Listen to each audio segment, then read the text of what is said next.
Thank you, Maya, for reading us. That was Joshua. So if you're following the text of this morning, that will be Joshua chapter 1. And there's so much in this passage.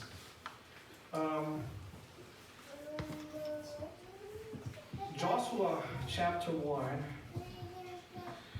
It's very interesting because the chapter started with a tragic event, and that was Moses is dead.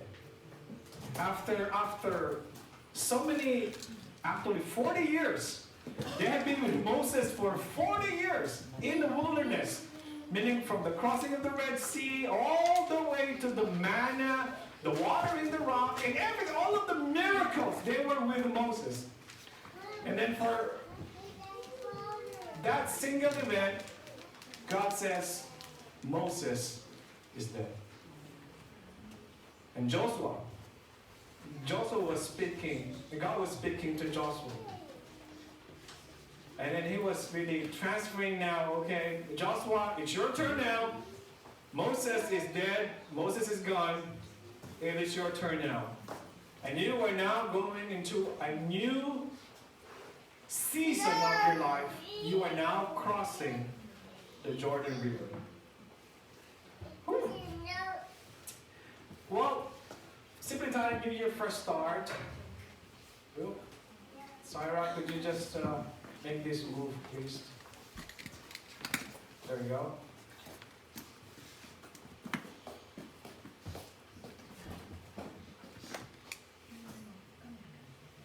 Anyway, oh, there you go. We need to have a strong beginning to have a good ending. We start off weak. We'll never get traction to move forward in this life of faith God has called us upon, into this spiritual transformation. We have to have a good start. You know, if you're, we'll have Olympics this year, right? We'll have Olympics? Okay. Oh, I love Olympics. Imagine those swimmers, those swimmers, they were doing like that. Oh my goodness. The abs. Oh my, the swimmers, oh my goodness. They were doing like this. And then they were doing that. And then, boom! Oh my goodness. You could hardly imagine the span of the jump from that little platform all the way to the water. You know what? It's basically how they start the swimming in competition. You also want to watch, what's another one? The running, the 100-meter dash. Oh, you know that? Those runners? And all of the strength, they have to give all of the strength. Because it is defined by how you start. Now, this year, 2020, how would you like to start 2020? You like to start by missing God? Like to start by doing things that displeases God? Would you like to start doing God's will? Do you like to be in the center of God's will when you start the new year? Oh, what a beautiful place to start. To have a strong beginning, though, we'll be looking at some of the steps that God has said to Joshua in chapter 1, as Joshua took over the leadership role for Israel. I think I made 4 points. If you have your bulletin, I think it was listed there. Number 1 we have to remember is this. I repeat. Number 1 is the past is over. Okay. I want you to say it again and again. The past is over. The past is over. The past is over. Whatever happened in 2019, 2018, 2017, 2016, whatever it is, it's over. It's done. What you have said is done. What you have committed is done. It's done. It's over. You cannot say, hey, isn't it that I said last year? No, it's done. It's over. I want you to have a visual of this. after the death of Moses, the servant of the Lord said to Joshua, son of Nun, Moses, my servant, is dead. That is so tragic. Well, why did God has to say, Moses is dead? I mean, he could have said, hey, Moses is with me now. Okay, Moses is in heaven now. Moses is no longer with you. There is these words, Moses, my servant, is dead. It speaks of finality. Finality. God is telling, hey, Joshua, you have to remember, Moses is dead. He's gone. He's not coming back. He's no longer your leader. He is finished. He has really completed his will in this world. So now I want you to remember that. Far too many, we are to, what was that? We are to learn from the past. Yes, but we cannot let our past dictate or control our future. I repeat that. We can learn from the past, but we cannot let our past dictate or control our future. There was this story, you probably know this, the story about Blockbuster. Blockbuster was, they were the king of the world. Imagine, they have more than 10,000 stores. Imagine you go every corner, there's a Blockbuster where you could, to those who can remember this, back in those days, if you want to rent DVDs, you go to a Blockbuster. So they have 10,000, and they're not only in America, but across the world. There's in Japan, Europe.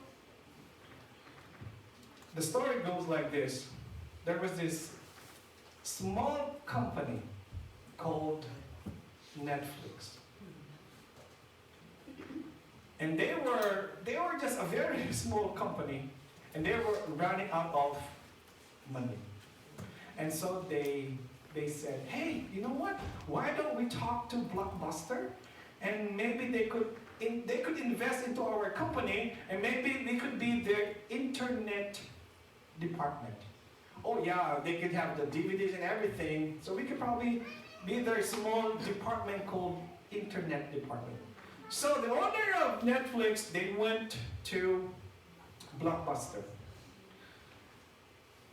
And then they have this speech. Hey guys, I know you're number one, you're the king, but we have this small product called Netflix. And if you're willing to invest into our small company, we could probably be your internet department of your video rentals. And the chairman, the president of Blockbuster says, what? What's that? Netflix? What do you do? Oh, we allow people to watch movie on the internet. Watch movie on the internet? Really? Do you know the internet sucks? I mean, you could barely watch a good 5-minute video on the internet and it just crashed. How much more a 2-hour movie? Well, make the story short. They didn't invest in this small company called Netflix. The rest is history. Blockbuster, with all of their 10,000 stores, closed down, laying off hundreds and hundreds of employees.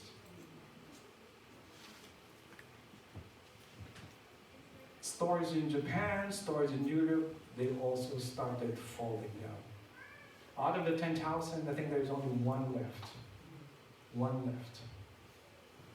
And then there is this company called Netflix now, who dominates everything. Church, our past cannot dictate our present or our future. Pastor, I've I've done a lot of wrong decisions in the past, and I'm just so afraid I will do it again in 2020. Remember this, your past is over. Your past is over. We are now here in the onset of a new year. Far too many people are living their lives based upon what has happened, rather on what God has in store for them. And so God sometimes has to be abrupt in some of the things he says, like here, when he said Joshua, Moses is dead. Your old self last year, it's gone, it's done. If you only attend churches, once, twice, 3 times last year, I'm not telling anyone here, okay? But if you only attend church on special occasions, and you have the tendency, Pastor, I just wanted to be used by God, but I only attended church on special occasions. You know what? That's over. You are now here, given the opportunity to serve God, and choose to remember your past is over. Now, how do we forget the past? I think that's a good question. How do we forget the past? We do by choosing not to remember it in our daily lives. I repeat, the key to forgetting is not to remember it. If you see a person and you still have this feeling of animosity, if you see that person and you still have this feeling of awkwardness, it's simply telling you that you haven't moved on from that person, and not literally to that person, but to what that person has done to you. How can we forget is simply not to choose to remember the thing, the event that this person has done to you. We are capable of that. We are capable of not remembering the things that has caused us so much pain. We have the capacity, we have the power to forget that. But we choose. That's the sad part of this, is we choose to remember the things that cause us pain. We choose to remember those things that make us so upset. We choose to remember those.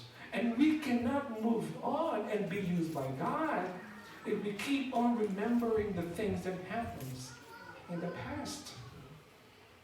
That's why God has to say to Joshua, Moses is dead. Let it sink in. All the miracles you have experienced in the wilderness, all of the miracles that you saw Moses part the Red Sea, all of those powers that you have seen in him, Joshua, they're all gone. They're over. But let me tell you this. You will see more and greater miracles than those. So we have to allow ourselves, let it sink in. The past is over. The Apostle Paul says, one thing I do, I forget those things which are behind, and reaching forward to those things which are ahead. I press toward the goal for the prize of the outward call of God in Christ Jesus. I mean, wow. Apostle Paul said this, one thing I do, forget those things which are behind. Do you know what the Apostle Paul has done in his life? If you recall, he was the #1 killer of Christians. Before the persecution started, he was there. He was even the guy who said, you killed Stephen. Stephen was the first Christian martyr, and he was there. His name was Saul. I mean, he he was responsible for killing Christians. For what? For just believing that Lord Jesus Christ is the only way, the truth, and the life. And the Apostle Paul said this, one thing I do, I forget those things which are behind. Because if I keep on remembering the faces of the Christians that I have killed, if I keep on remembering the faces of the people I was responsible of killing their lives, I can never move on. So that's why he said, one thing I do, forget those things which are behind and reach forward those which are ahead. Okay, so number one, we forget the past. Number two, we move forward. Okay? It's not enough that we forget the past and then we become a and then what? Other time, zombie, you know?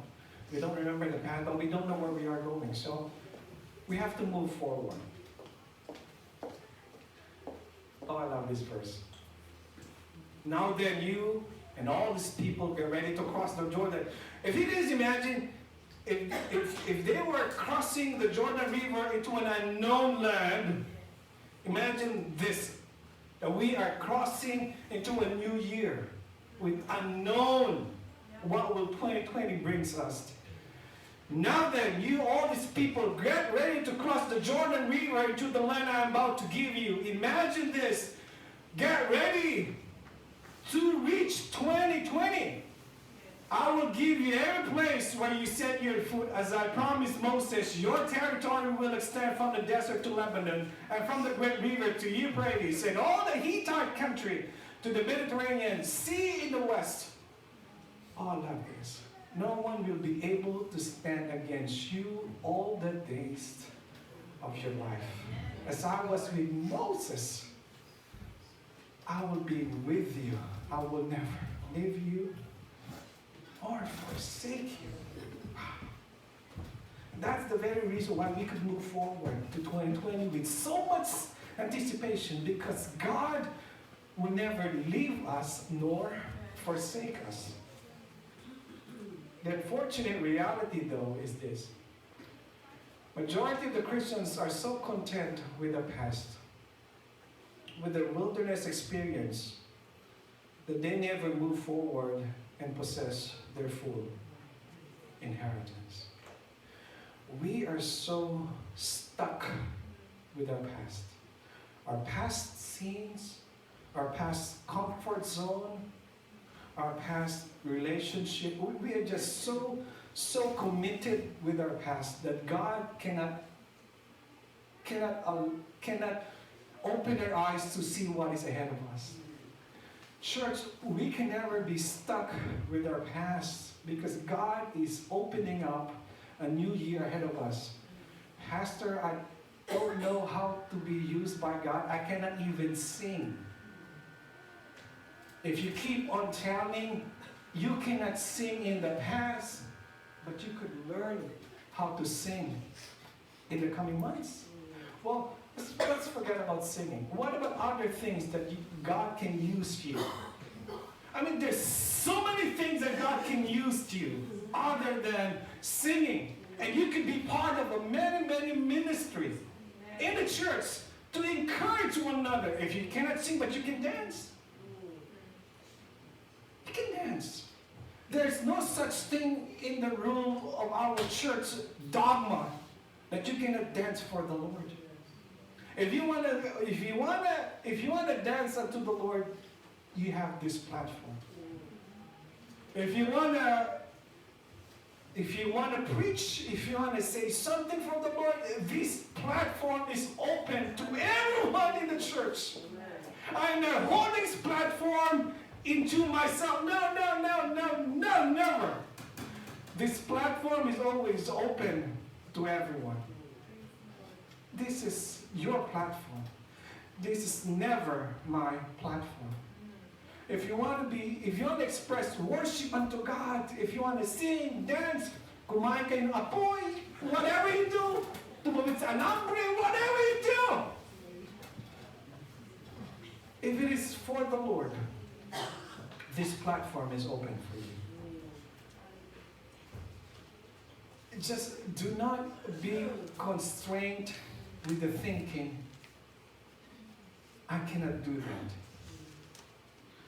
Because God is giving you 2020. Nothing is impossible. If I grew up with a speech defect, if I grew up with tone deaf, if I grew up with so much inferiority complex, if I grew up with a lot of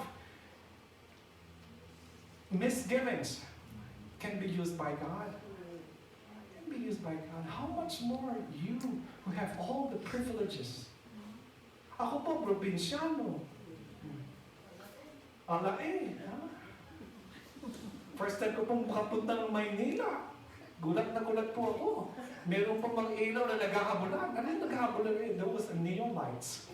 I was so amazed. Oh, the lights. I mean, if a guy who came from the province can be used by God, how much more you who have been blessed. The unfortunate reality is that we, the majority Christians, are content with the past. It is so, side note lang ha, this story, remember, there were, but there were 12 tribes. There were 12 tribes. And they were crossing the Jordan River. And God says, what was the promise? Every land you step will be yours. That was the promise. Oh my goodness. Imagine every step, that will be yours. Out of the 12 tribes, there were 3 tribes. There were 3 tribes. The families of Reuben, the families of Gad, and the families of Manasseh. They choose not to cross the Jordan. They remain where they are.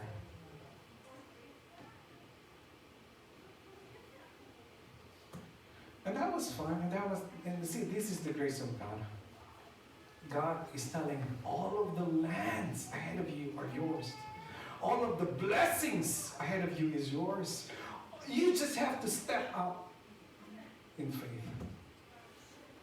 But some people remain, no way. I'm okay here. See, what happened was, the rest of the 9 conquered the lands, and they have all of the blessings of the land. What happened with the 3 families that stayed? When trouble comes, when the enemies of Israel found out that they were there, they attacked them. And guess what? Who was the first to be conquered? Those who left behind. So what is the relevance of all of these biblical stories? When God tells us to move, be moved. Don't stay. You moved. It will be better for you, not only for you, but for your family, for your career, for your kids, moving forward and not knowing exactly where we're going to end up or what lay before us can be a very scary thing. Yeah, I agree.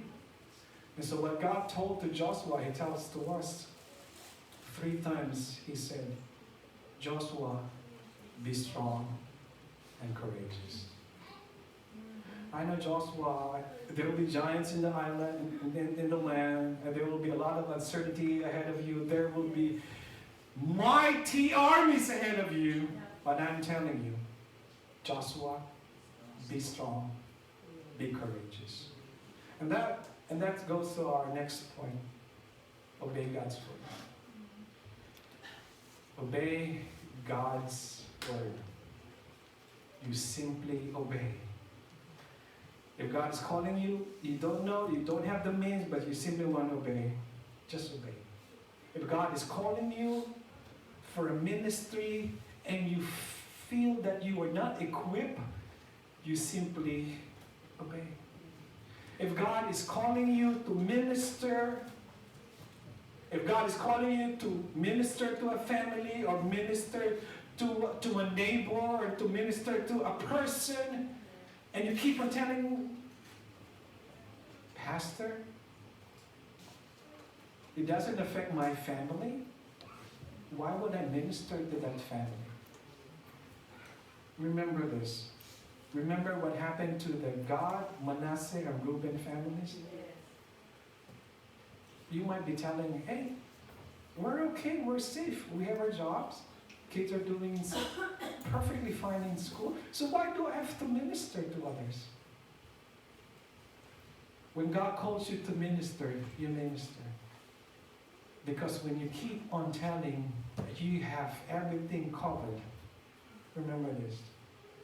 The blessings of God moves to those who obeys God. Remember this. The blessings of God follows those who obeys God.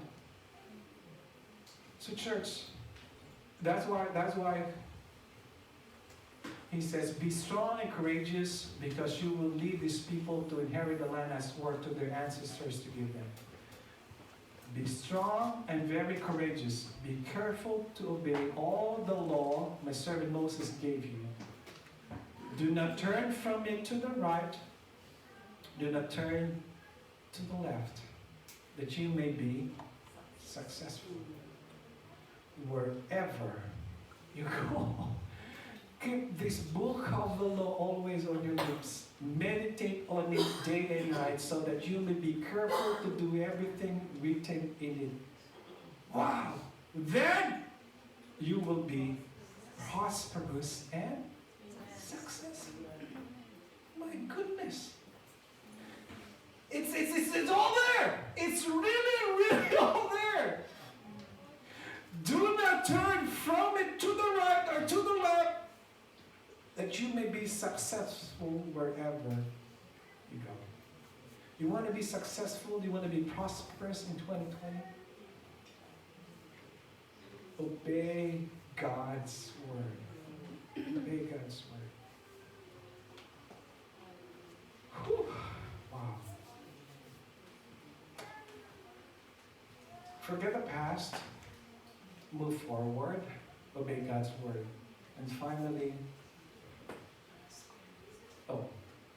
not here. Sometimes it's convenient for us to just pick and choose which parts of God's words we want to obey.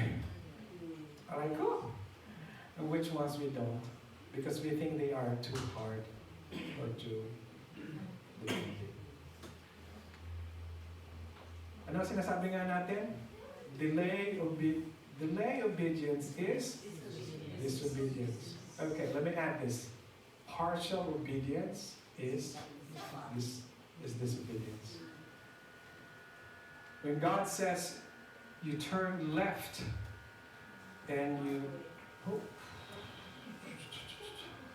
I'm turning left, pero yung mukha mo naka-left, pero your body is going right, okay? You're still not doing what God's word is, okay? There's no such thing as partial obedience. Either you obey God's calling or you disobey. There's no such thing. Oh, Pastor, I will be there Sunday morning. I will be there Sunday morning. I will be there Sunday morning.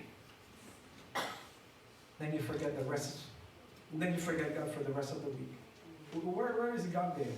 Where is God? Sometimes it's so easy for us. So easy for us to just, obey the things that we want to obey. But when it comes to really the things that defines us, then we are having a hard time following God. May this year, I know it's hard to really surrender everything to God. May this year be the year that we surrender everything to God. May we learn to say, God, not my will, but your will You're done. And finally, prepare for God's call. We forget the past, we move forward, we obey God's word, and then we prepare for God's calling. Be prepared. Joshua 1:10 says, so Joshua ordered the officers of the people, go through the camp and tell the people, get your provisions ready. 3 days from now you will cross the Jordan, here to go in and take possession of the land the Lord your God is giving you for your own. Get your provisions ready. Prepare for God's call. And God is, you have to prepare. You have to prepare. It's just like,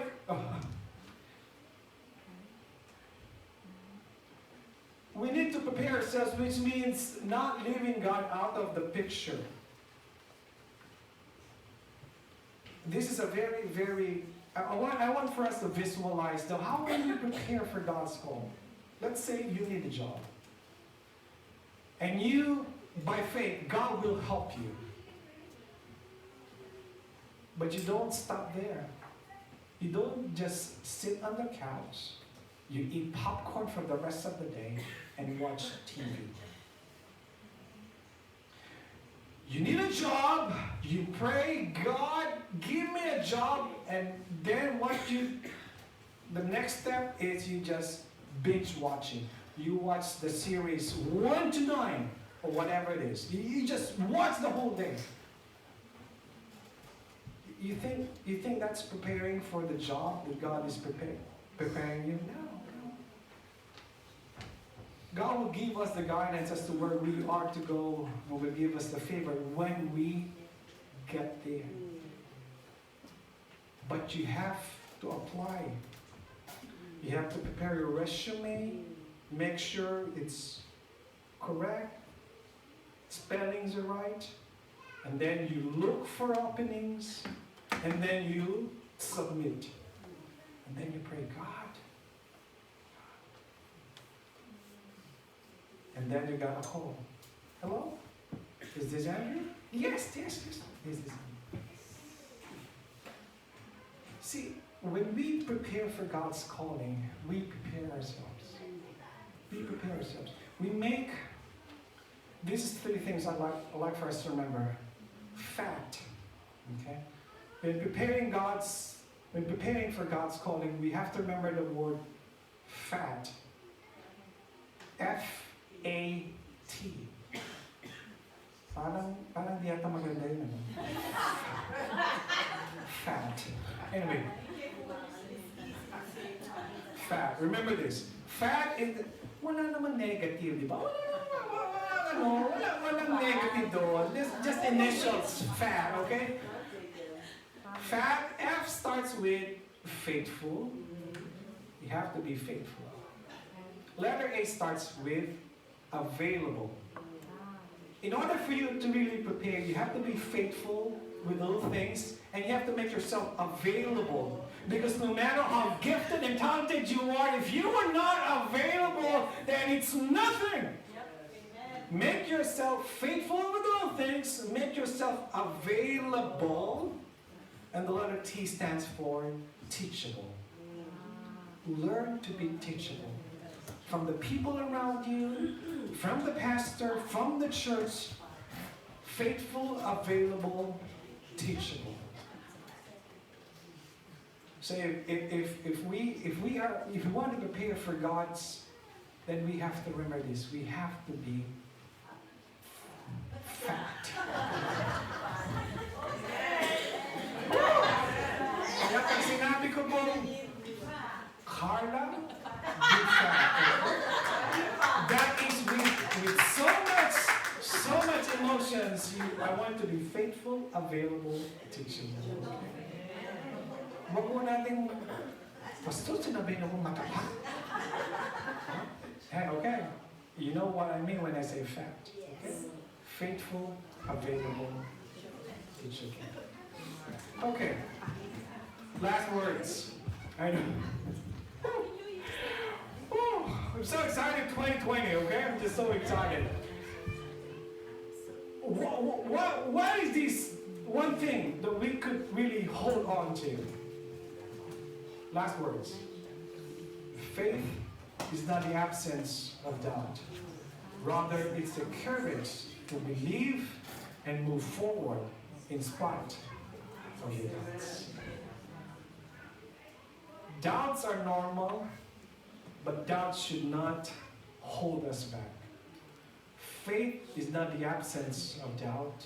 Rather, it's the courage to believe, to move forward in spite of our doubts. And all God's people say,